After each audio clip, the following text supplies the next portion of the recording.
Okay, I think we can get started. Welcome, everybody. My name is Elina. I work as a program coordinator at IAAP Nordic, and I will be hosting the beginning and the end of this webinar. We have a very exciting, interesting topic to talk about. We'll be talking about the European Accessibility Act and ebooks, and we have true experts on the line to talk about it. So we are in for a very, very interesting conversation. This webinar is automatically captioned, so if you'd like to use the captions, just press the CC button in Zoom. If you'd like to post questions to the speakers, then please use the Q&A function, and we'll get to your questions either during the presentation or at the end. We have muted your cameras and microphones to avoid distraction. Please use the raise hand function if you prefer to ask your question verbally. This webinar is recorded and it will be published on our website, and you'll get a message email to tell you when the webinar is published.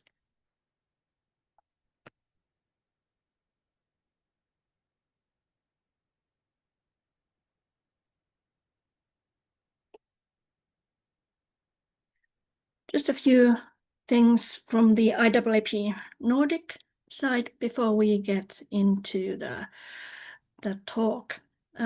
If you'd like to be involved in IAAP Nordic, you are very welcome. We are looking for volunteers for our committees. We have three different committees, one for professional certification, one for member benefits, and one for webinars and events.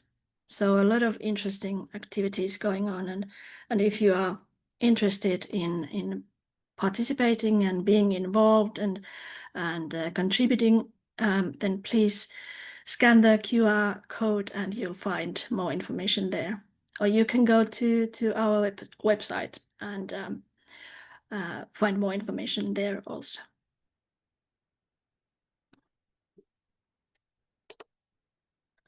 But now we get to the topic.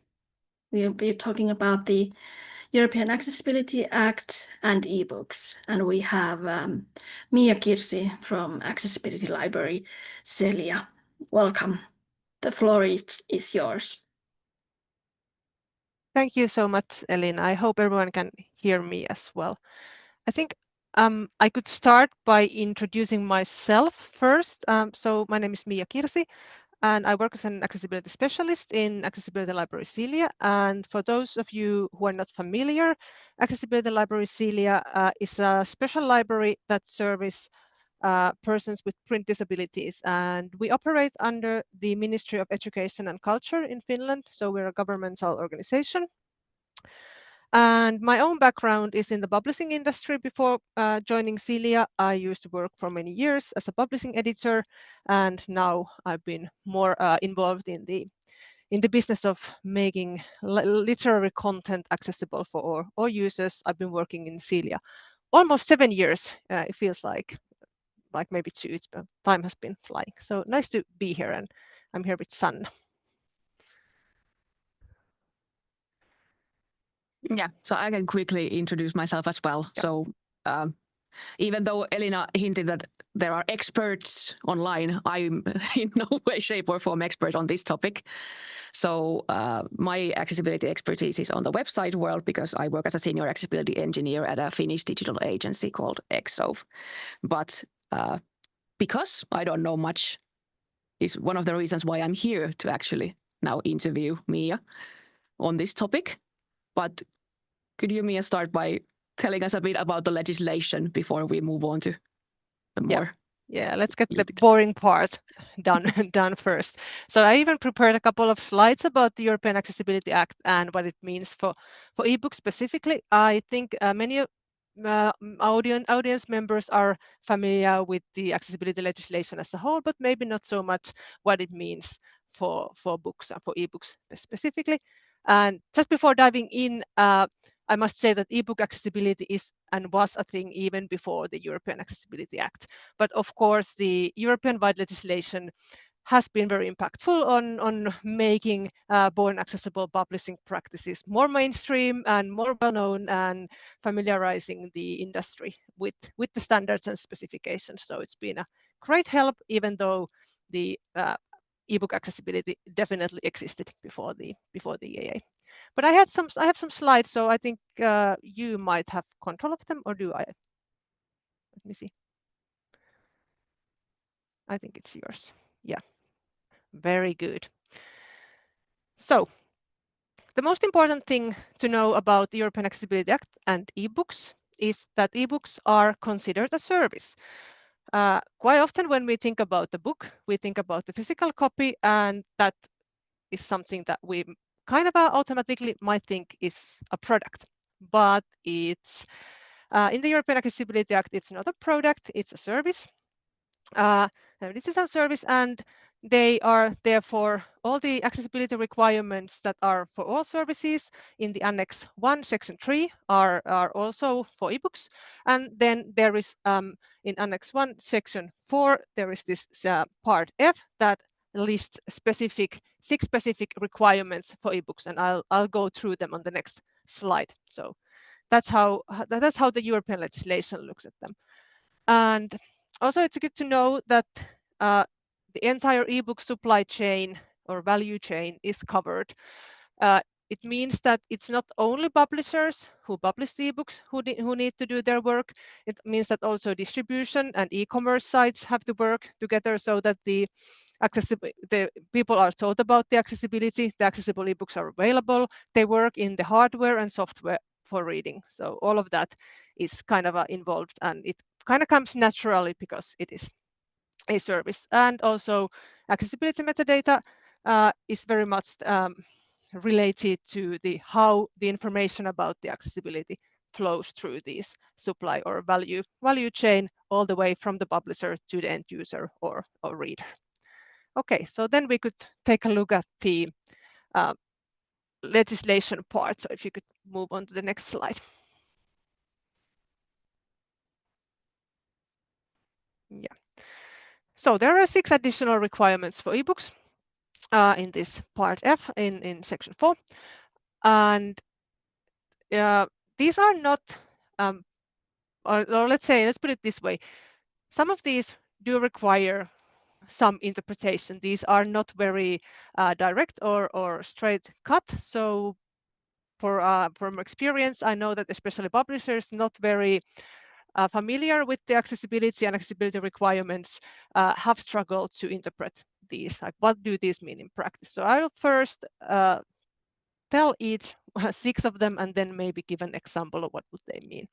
So the first one says that when an ebook contains both the audio and text and audio must be synchronized. So it means that if there is a full text of all the content and then also audio track of all the content, they must be synchronized so that the text and audio can be consumed at the same time in the devices or reading software that allow it. And there is a technique existing for doing that in EPUB files.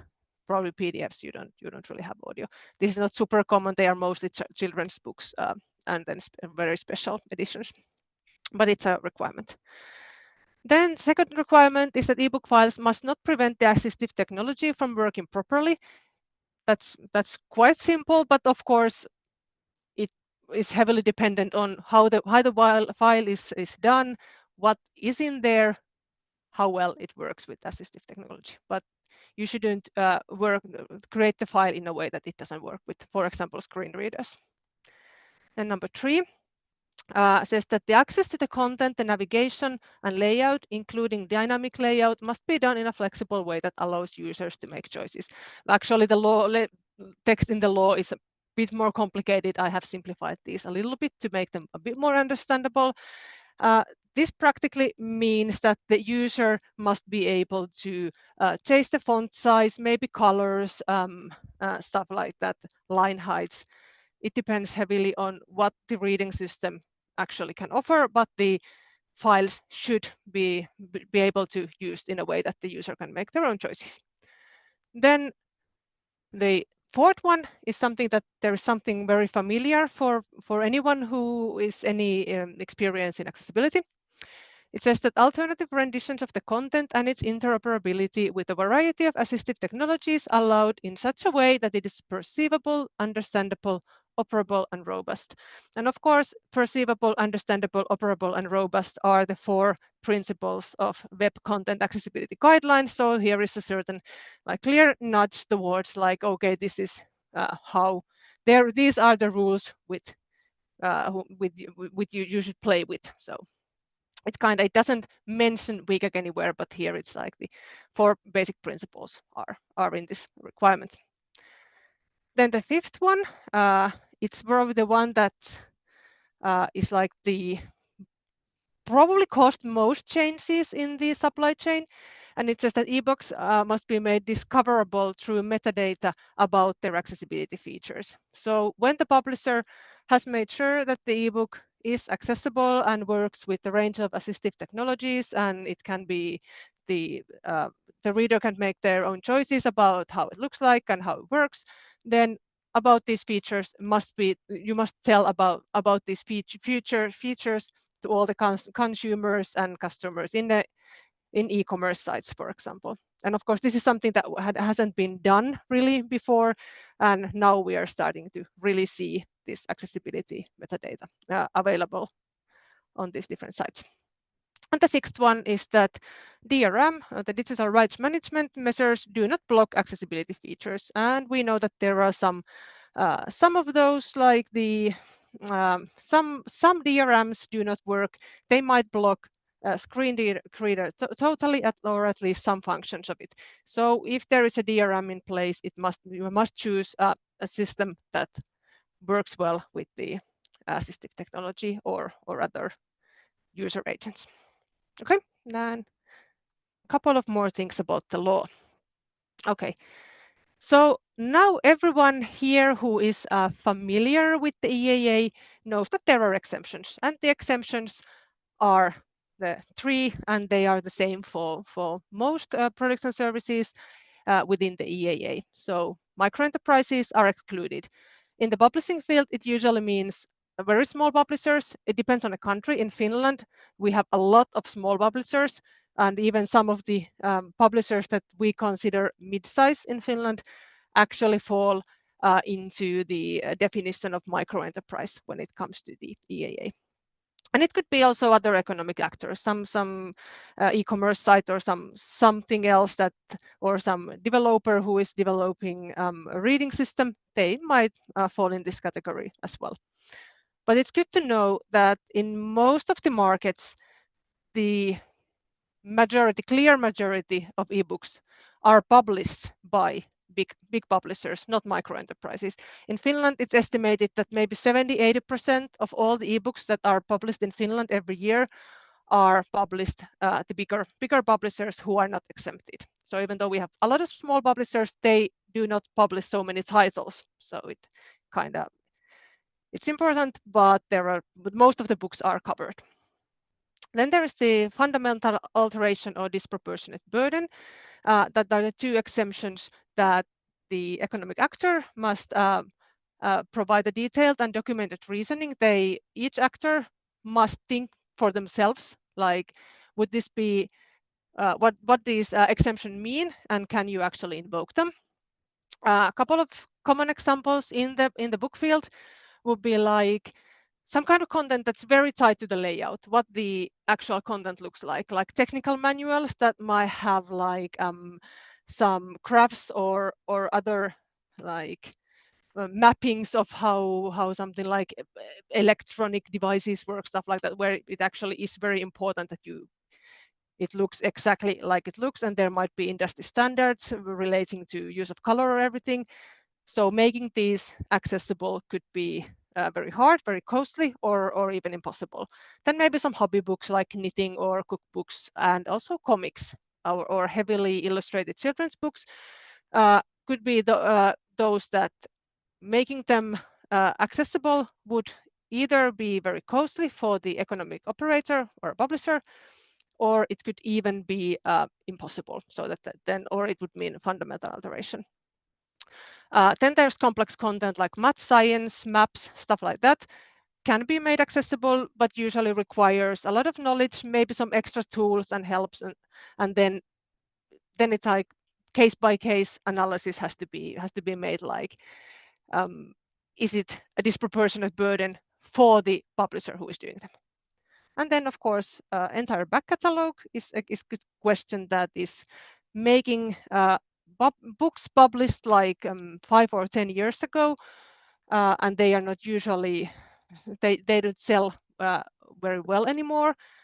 Would it be a disproportionate burden to like go through all of them and make the necessary changes? But we don't really have real life examples of these yet, because the legislation is quite new. It entered into force in the end of June, so we'll see how that will go. But this is at least theoretically what it would look like. Okay, and then the last one, I think. So now, one pretty interesting thing is that the European Commission mandated the update of the European standard EN 301-549, as probably all the accessibility enthusiasts know already. But ebooks were not excluded from that standard. And the main reason for that is that there are existing and already widely adopted standards and specifications for ebooks that also support accessibility. EPUB 3.3, which is the most current version of EPUB standard, was created very much with accessibility in mind. And then EPUB Accessibility 1.1 is a separate specification that further supports the accessibility features and also sets quite clear requirements what the EPUB accessibility would look like. Then there are already existing metadata standards, ONIX and schema.org, also Dublin Core, but these ONIX and schema.org are the most common ones for the book industry. So these are, they already exist as well. And for the PDF, there is also like PDF UA. And of course, we can also say that web content accessibility guidelines as a whole is something that's behind all of this, because EPUB accessibility 1.1, for example, refers to WCAG. So we are not totally in the dark, but I think there are a lot of questions. And now I think we will leave the slides aside and start. Sanna promised to ask me some tricky questions, and I try to answer as best I can. Yeah. Okay. So you mentioned that the publisher is responsible for the accessibility of an ebook, but are there other parties who are also responsible, or is it only the publisher who is responsible for this? Yeah, that's hard. That's pretty hard question. And I think the interpretation in most of the European countries in the legislation is that the publisher is essentially responsible of the accessibility of the actual ebook files. So, and this also means that sometimes the ebook production is done by external suppliers. They are not done in-house, but the publisher cannot shift the responsibility to this. Okay, we got this ebook production from this other company, so so it's their fault if it's not accessible. So that cannot be done. The publisher is responsible for the files, but of course you cannot read an ebook file without having some kind of a device, hardware, and also some kind of software to actually be able to read it. So here comes the other parts of the value chain that have to do their own part. So the manufacturers of e-reading devices and the developers of reading software must make sure that the products allow the flexible use of the ebook files, and also they work with assistive technology and support the accessibility features the publishers have put in the files. And here, of course, standards come in real help, because otherwise, if everybody is doing what they feel like would be nice, there wouldn't be any interoperability. So yeah, about the ebook, publisher is responsible, but about the reading experience for the end user, there are other parties involved as well. Okay. I can see some relation to a similar world of the website world where. Yeah, it's not like, and sometimes we say that I'm not sure how familiar listeners are with the what's going on in the ebook world and what the formats are like, but it's quite often said that EPUB is kind of a website in a package. It's a package website. It's HTML and CSS are the two like file types. There can be other file types as well, but it's basically there's a lot of similarities. PDF, it's kind of an animal of its own, and I'm not. There are some complications, as probably accessibility people know with PDFs, but at least EPUBs, there's a lot of similarities with websites. Okay. Yeah. How about do all the Nordic countries, especially, of course, globally, probably there's some variance, but are the Nordic countries having the same requirements, or are there some differences between countries that would be good to know? Well, I would say that at least the EU member countries in the Nordic region should, in theory, have the same requirements, because the EAA is the kind of aim of the European Accessibility Act is to harmonize the accessibility requirements across the common market area. So there is that. But that's in theory. And in practice, we do have noticed some discrepancies in the national implementations. I think if there is any Swedes listening now or the recording, they might be aware that in Sweden, the ebooks will come under the legislation a little bit later, because they are in a situation that they need to have some updates to their constitution, because there's really heavy freedom or really strict freedom for press, and that includes publishers. So for the legislation to be able to say to publishers what they can do, they have to fix the constitution a little bit. So there is that. And then I think there are some, like in Finland, because that's of course what I know best, the EAA regulations for services are mostly put in the existing law on the provision of digital services, and it was just updated. Well, what it means that kind of through the kitchen door, the ebooks are actually required to follow the general accessibility requirements and directly VGAC and the like every other digital service. And this kind of grouping has not been done in all of the European countries. In many European countries, European Accessibility Act was just like made into a one law that is like pretty much the same as the directive text. And in Finland, it's a little bit more spread out. But the requirements should be the same, but we will see when maybe if there is like supervision really starts to roll and maybe market courts and stuff like that start to function, then we will probably see how these things will be solved. Okay. Yep. Interesting stuff, I'd say. Yep, it is. I'm enthusiastic about accessibility. So Yeah. But and you know that it's the same, but it's surprisingly not quite the same. Yeah, if there's any interpretation, it seems that people interpret things differently. Exactly. And even though my understanding is that they try to do it so that there is not too much room for interpretation, but of course, because there still will be, and luckily we have European colleagues and we have active discussions with them, so it's good to stay in the loop of what's going on in different countries. Yeah, that's really nice. Yeah. Okay, about the accessibility metadata.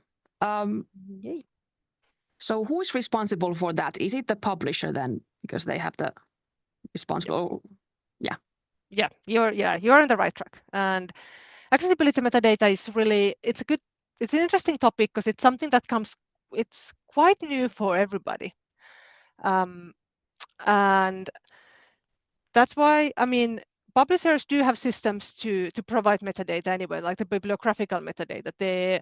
They provide information about the publication date, or about the author, about the ISBN number, if it's a part of a series, and kind of accessibility metadata comes as part of that. And like with accessibility requirements in general, it's of course the responsibilities are kind of divided, but the publisher is responsible for providing the metadata and also making sure that the information on accessibility that they provide actually corresponds with the features of the book.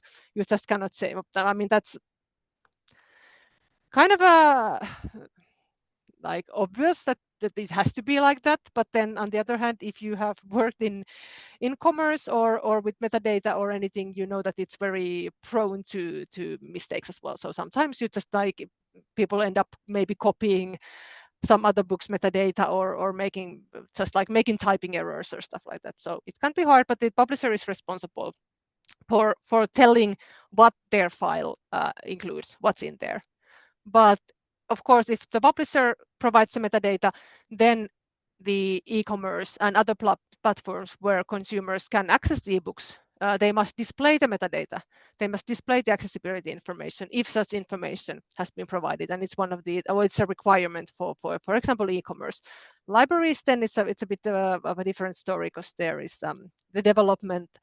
They use yet another, or we use, because we're a library, yet another metadata standard. So the mapping has taken some time and is still taking time. But yeah, publisher responsible for providing information of what they've been doing. That's like the most important thing. And then distributors in the middle have to, of course, make sure that the information moves from one end to the next. Yeah.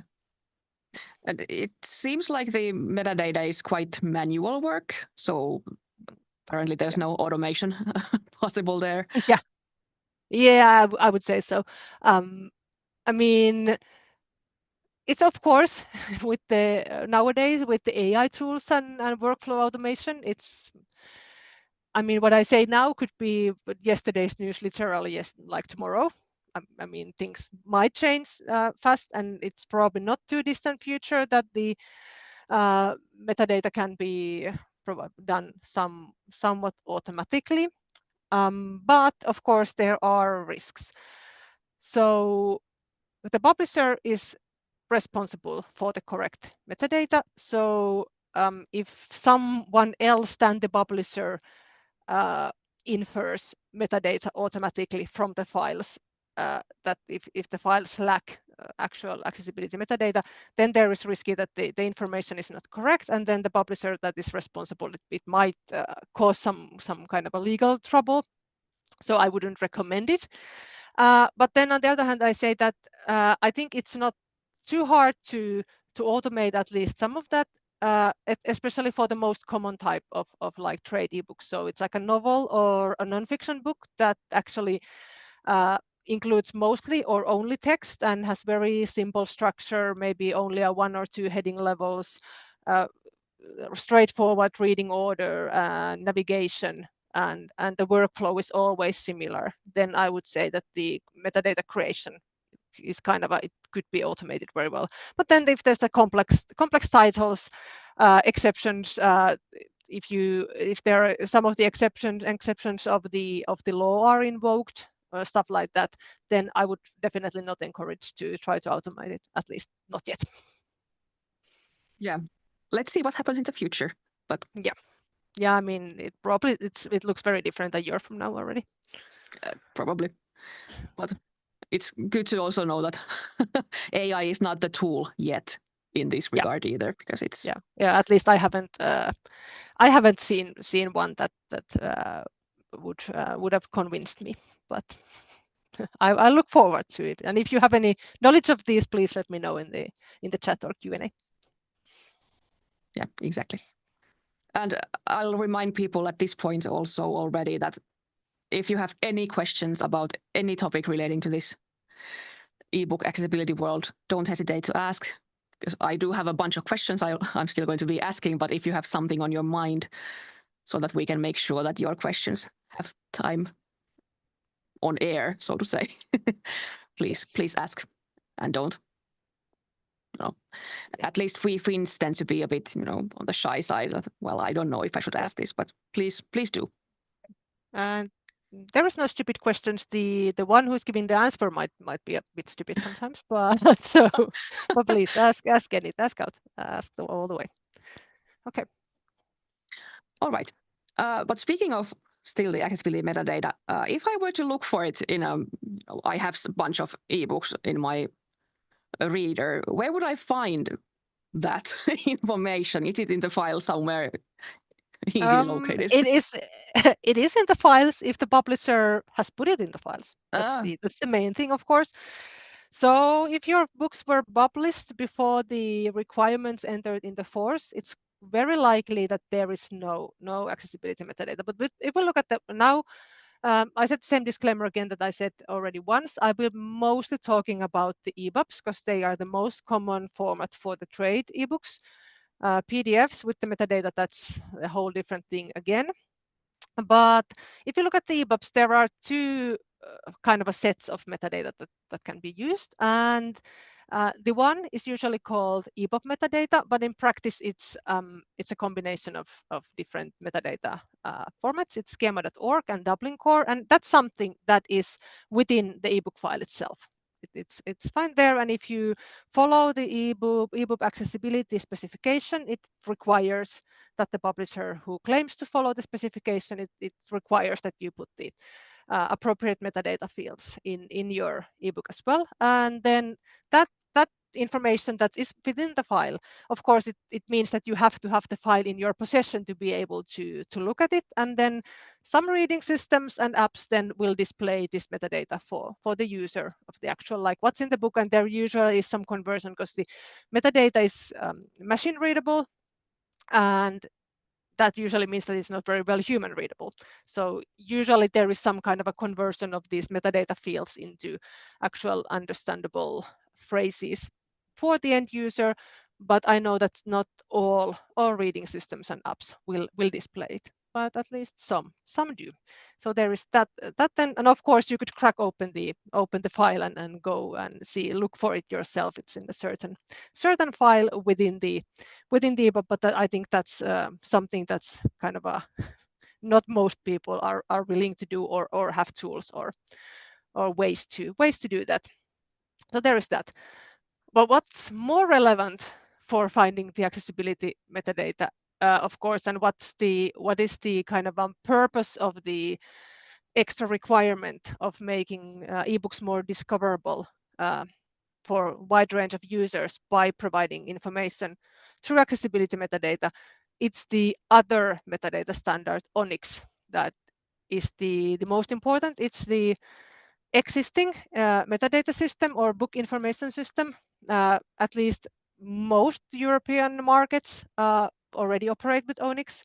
And there is this certain list number 196, that contains a whole range of these metadata. It's a list of metadata accessibility features and similar accessibility information that can be put in the ONIX file together with other bibliographical information. And then this ONIX file travels to the distribution channels. It travels to the web stores or streaming services, or with some hurdles, or also to the libraries.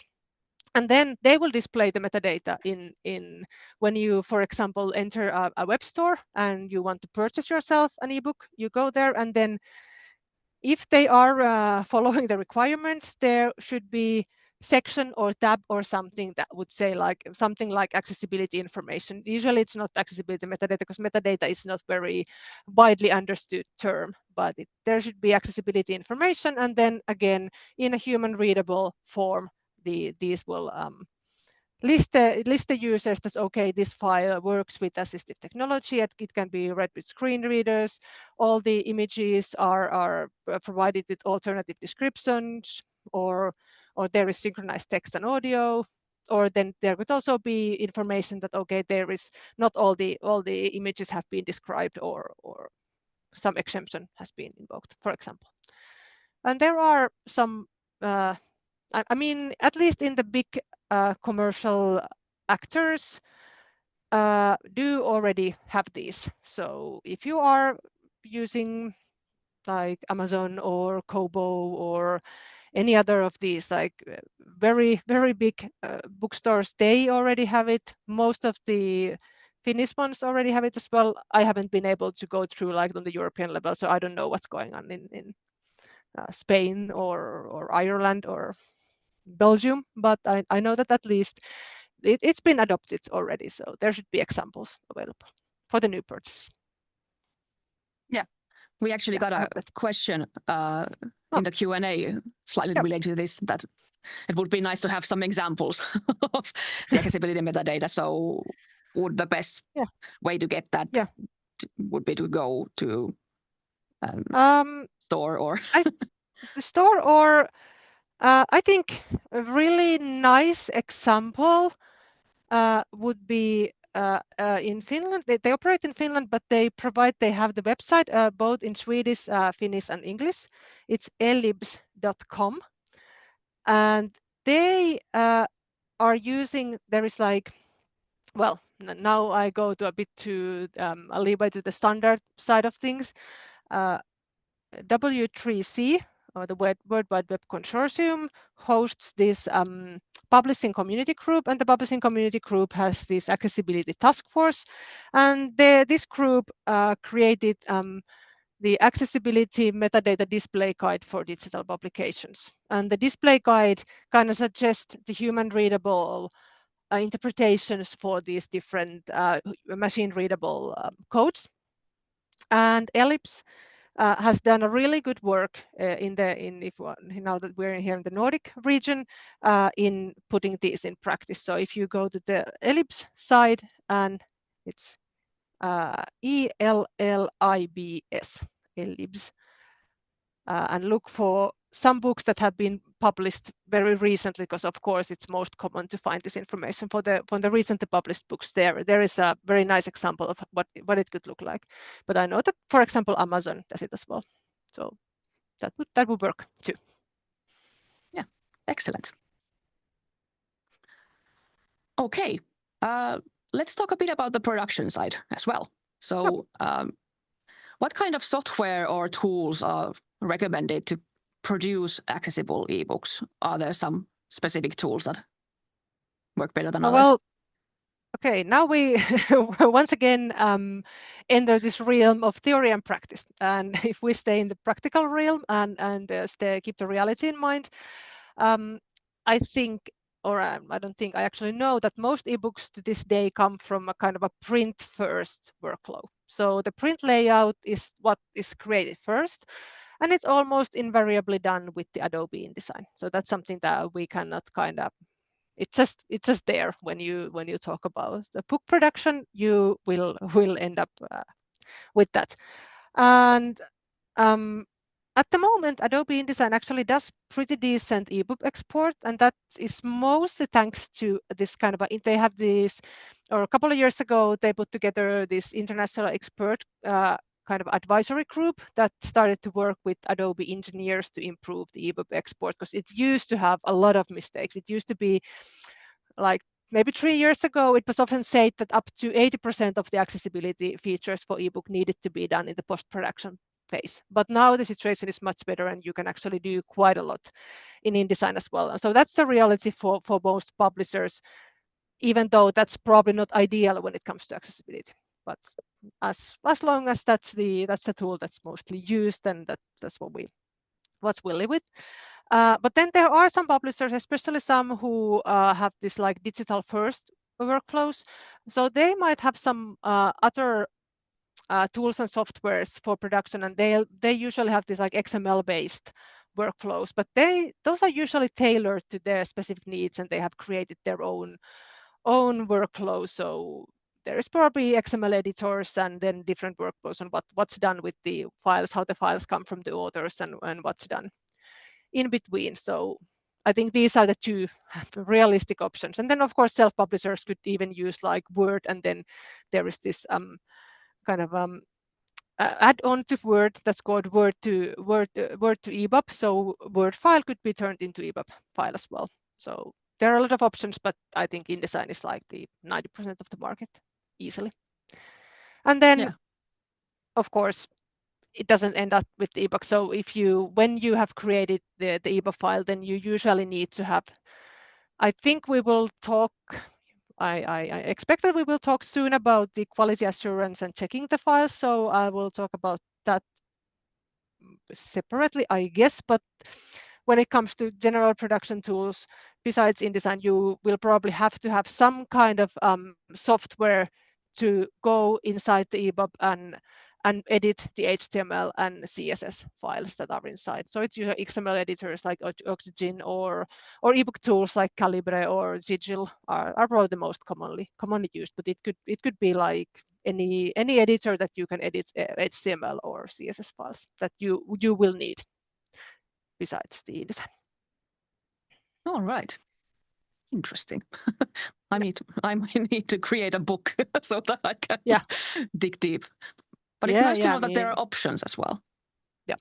Yeah, it is. There is, and I think this is something that it will look very different 5 years from now, because I mean the book market and with all of that is moving very, very fast in certain sense. So, but this is what we are working with now. Yeah. And yes, my next question actually is what kind of tools are there for checking the accessibility of an ebook? So you were correct. Yeah. That's a very often asked question, and we actually had in Frankfurt Book Fair this year. We had this entire session of the quality assurance of the ebooks, even though we ended up talking a lot about AI and how to use it and how to not use it. So, but I think that's what happens all the time nowadays. So it's just like someone asks about AI and then we start trailing off. But when it comes to tools, there are a couple that I think are kind of a must-haves, because they are industry standards. They have gone so widely adopted. EPUB check is a tool that validates that the EPUB files actually follows the specification. So it means that it checks that the EPUB is structurally correct. Because sometimes there might happen some issues that make the file so that it doesn't follow the spec, or there are some structural orders that might even mean that it wouldn't work in the reading softwares. Sometimes you wouldn't notice until you run the EPUB check and see that there is something wrong. So that's something that I think it's and that's something that many like web stores and subscription services also, they run it as part of when they get new titles, they automatically run the check to validate the files and see that they are compatible with their systems. So definitely a good part of the validation. And then there is another one. It's called ACE by Daisy. So ACE, and it's like automated checker for EPUBs. And by Daisy, the Daisy consortium of like, that's a big consortium that is mostly working with accessible reading. And it's a good tool to automate the accessibility check. But, and here we come, I think it rings true with the website as well. There is only so much you can do with the automated tools. So same goes with these two that I mentioned, ebook check and ACE by Daisy. They are really good. They are something that everyone who works with ebooks should have with their toolbox, but you cannot rely on them only, because there always needs to be manual testing, opening the book in different reading software to see if the files actually behave as expected. If possible, also testing with assistive technology like screen readers. That would be rad, but of course not everyone will be able to do that. And if you're not native users, or if you don't have access to native assistive technology users, sometimes the interpretations of the results can also be a bit misleading. So of course, tread carefully there. But especially, always do manual testing. The automated tools, depending on the file, they might catch something like 20 to 30 or 40% of the possible mistakes. They don't catch everything. Yeah, so pretty much the same that's on the website side as well. Yeah, sounds very. Yeah, it's like I've dabbled with the website accessibility as well, and so that's very same thing. You have to actually go and inspect what's been done and how the different content types behave in different environments, and can you actually, and I could give some examples of what kind of things require manual testing, because those are the things that because it's kind of it feels so good to have this like run this automated check and get like pass, and you're just like yes, and we're ready to party, and it's like yay, I did it, and it's good and fine and dandy, and then you kind of go into it, and then you realize it's actually not, because they don't usually check if anything is meaningful at all. So if you have alternative text, but you haven't checked the alternative text for images actually make any sense, that the checkers are not going to catch that. They don't know if you're using the colors correctly. One thing that used to be a bigger issue, it's not nowadays luckily anymore, but it was used to be common that some parts of text, especially headings, were defined that they are always black, and then some reading software had I think all reading software have an option that you can use the night mode, or you can read white text from the black background. And if the heading text was marked as black, then that would mean that the heading disappeared, because you couldn't read it from the black. So it has to be always relative. Same goes to all these sizes have to be in relative units, so that they work well in different screen sizes, and that's something that the automated tools usually don't catch. Or if there is like, if you haven't used correct markup, if everything is just like p-tag, if it's like paragraph, that would pass, because I mean it's basically everything could be paragraph, but of course it's not correct in most cases. Most books have headings or captions or tables or lists or stuff like that. So yeah, always manual checking. Yeah. Well, let's see what happens in the future. Maybe AI will do it for us, but for now, at least. Yeah, I heard about the past summer about some tests that someone had done with the kind of a combination of AI and accessibility checker, and the don't do that yet. Let's put it that way. It wasn't good. Yeah. Okay, so you mentioned that it would be good to test with multiple readers, but do we have some data somewhere that which readers are the most popular amongst users?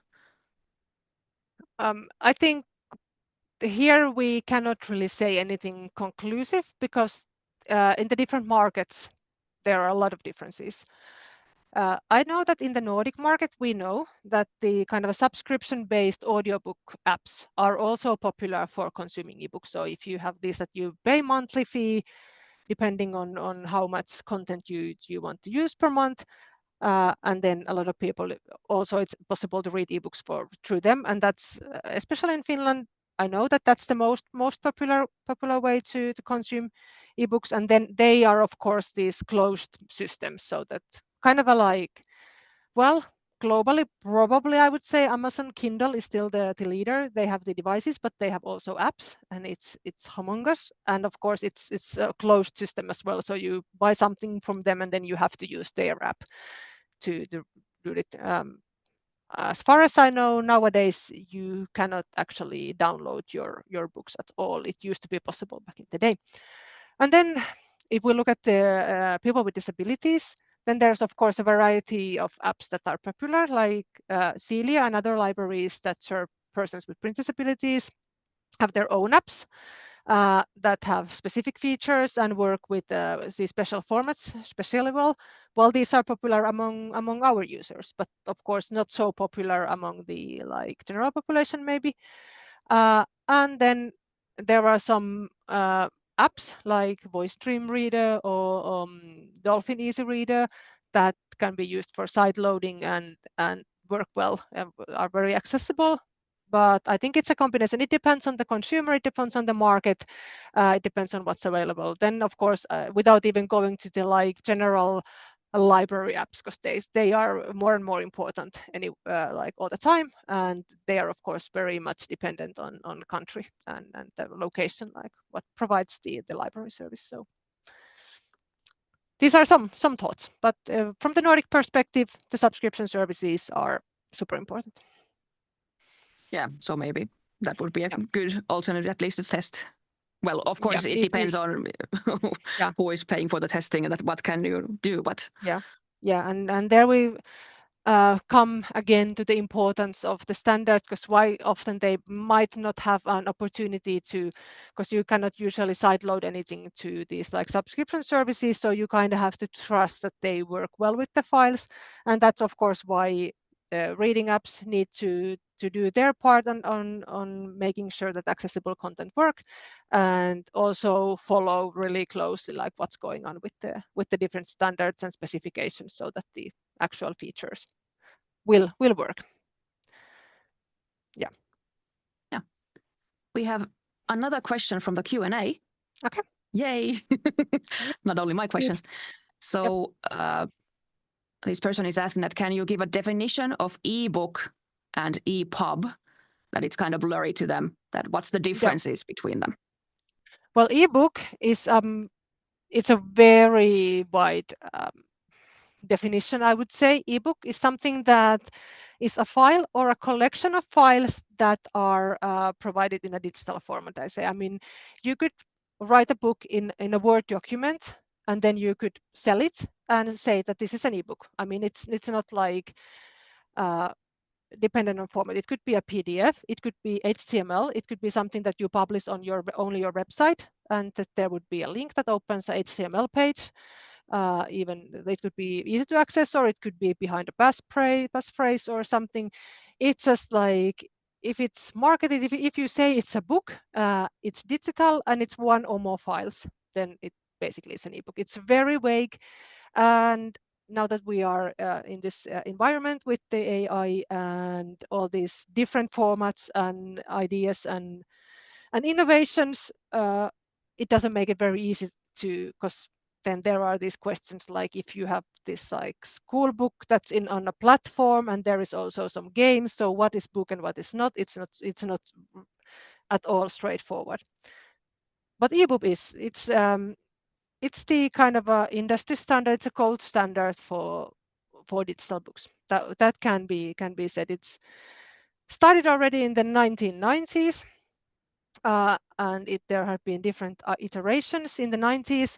There were competing formats as well, but the ebook kind of ended up winning, and it's the one. And I said it's like basically it's a zip file that has all kinds of different contents included in that. There is the set structure. You have to structure it certain way so that it works. There is specifications. There used to be EPUB 2. EPUB 3 was published in 2011, I think. I'm not entirely sure. I think it was 2011. And then there are different iterations of EPUB 3. So EPUB 3.3 is the newest one. EPUB 3.4 is being discussed already. And that's like very structured and defined way to provide this collection of files that is an ebook. But ebook could be basically anything else as well. But EPUB can only be something that's recognized and follows the rules of EPUB. I hope that answered the question. Yeah, but a very good question. Something that definitely. maybe we could... Yeah. Very hard question as well. Yeah, we could have added that to the beginning as well. Yeah. But yeah, I'm looking at the clock and it's soon time to let Elina finish up. But I have one last question, and there are no questions at the moment in the Q&A. So are ebooks actively audited for accessibility? You know, in the web, it's recommended that it should be done yearly. No one does it essentially. But are there some recommendations like this for ebooks? I would say yes and no. In some markets, there are auditing. I mean, kind of when ebook is kind of works that the publisher puts the ebook to the ebook, like let's say EPUB, and they put it in the market.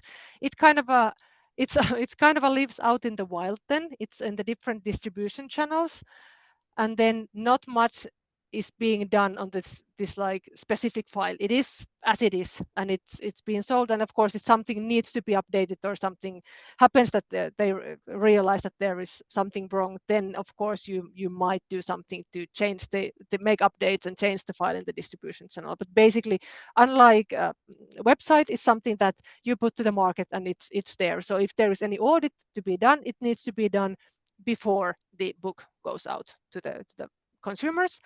And I know some countries have auditing companies and organizations who provides audits.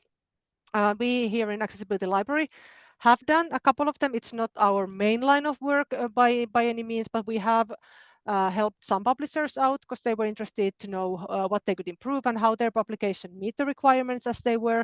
I know there are some organizations that provide certificates for the entire workflows. So the publisher could be like a certified publisher, and there's okay, these people know what to do to make accessible content. So in this way, they are audited, but as like separate files after they are out in the wild, not really. It has to be done before. Okay. Well, I think it's time to let Elina take over and finish the webinar. Thank you. Yeah.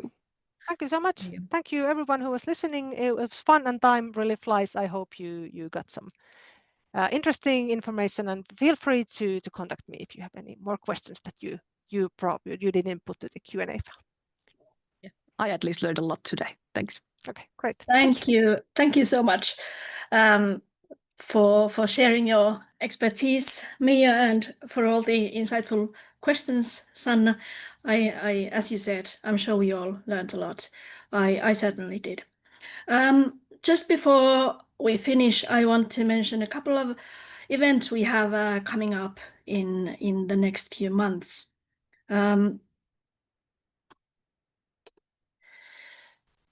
So on the 2nd of December, we have a webinar for the IAAP Nordic.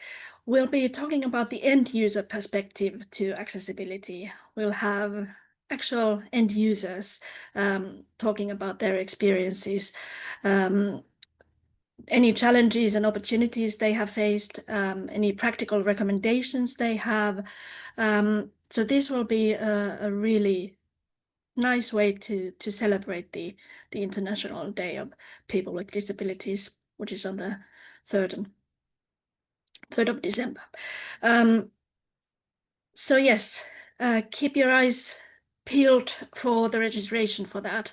Just mark your calendars already that this is coming up. And then another event I want to briefly mention, IAAP EU and VLI in Ireland are collaborating to organize an event that's promising to be super interesting. It'll be on the 4th and 5th of February of next year. On the 4th, we'll have an on-site workshop and a demo of the Wayfinding Center, which is the venue for this whole event. And then on the 5th of February, it will be a full day event in Dublin, Ireland, and also online. It'll be free for IAAP members. It's open to non-members as well for a fee. So mark this in your calendars as well. More information and the registration will be published shortly. So this is going to be a really interesting event. Okay, that's all for today's webinar. I want to thank all of the participants for joining in, and again I want to thank Mia and Sanna for the discussion. And that's it. I wish you all a very good rest of your evening. Bye-bye.